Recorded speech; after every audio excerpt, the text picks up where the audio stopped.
இருந்தாலும் பரவாயில்ல. நான் சொல்லக்கூடிய இந்த மூலிகை டீயை நீங்க உங்களுடைய அன்றாட மருந்து மாத்திரைகள் எடுத்துக்கிட்டு இருந்தாலுமே சாப்பிட்ட பிறகு இந்த கஷாயத்தையோ இந்த டீ மாதிரி நீங்க ப்ரிப்பேர் பண்ணி எடுத்துக்கலாம்.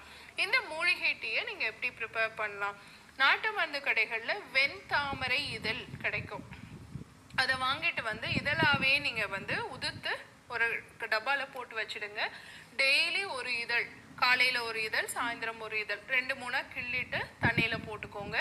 அது கூட வந்து 2 சிட்டிகை வந்து கருஞ்சீரகத்தினுடைய பொடி, 2 சிட்டிகை வந்து பாத்தீங்க அப்படின்னு சொன்னா சீரகத்தினுடைய பொடி, அது கூட வந்து ஒரு 1/2 ஸ்பூன் வந்து திரிபலா சூரணம், ஒரு 1/2 ஸ்பூன் வந்து ஆவாரம் பூவுடைய சூரணம், அல்லது நீங்க வெண்தாமரை இதழ் வாங்கும் பொழுதே ஆவாரம் பூவா நீங்க வாங்கிட்டு வந்துக்கலாம். ஒரு 2 பூ மட்டும் அதோட சேர்த்து ஒரு மூலிகை டீ மாதிரி ஒரு டம்ளர் தண்ணி விட்டு நல்லா கொதிக்க வச்சுட்டு அந்த டீயை வந்து ஃபில்டர் பண்ணிட்டு ஒரு 10 மினிட்ஸ் நல்லா கொதிக்கட்டும், ஸ்லோ ஃப்ளேம்ல கொதிக்கட்டும். கொதிச்ச பிறகு வடிகட்டி அதை வந்து உணவுக்கு பிறகு காலை மாலை எடுத்துக்கிட்டே வாங்கலேன்.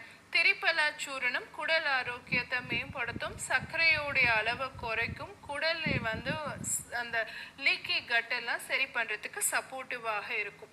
அடுத்து ஆவாரம் பூ பொறுத்த வரைக்கும் பார்த்தீங்கன்னா உங்களுடைய ரத்தத்தில் இருக்கக்கூடிய இனிப்பினுடைய அளவையும் குறைக்கும், இனிப்பினுடைய சர்க்கரையினுடைய அளவையும் குறைக்கும், அதே மாதிரி உப்பினுடைய அளவையும் குறைக்கும். ஸோ உப்பு நீரையும் குறைக்கும்.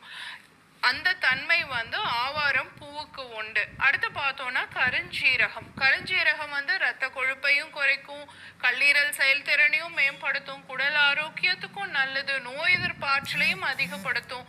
நிறைய விஷயங்கள், ஈவன் ஹார்ட் ஆரோக்கியமா ஃபங்க்ஷன் ஆகணும், உங்க இருதயத்தினுடைய துடிப்பு, ரத்த கொழுப்பினுடைய அளவு எல்லாத்தையுமே சரி செய்யக்கூடிய தன்மை கருஞ்சீரகத்துக்கு இருக்கு. அப்ப கருஞ்சீரகம் நம்ம பயன்படுத்துறோம். அடுத்து சீரகம் பாத்தீங்க, நோயாளிகளுக்கு உடற்சூடு கட்டுப்பாட்டுல இருந்துச்சுன்னா தான் சர்க்கரையோடைய அளவு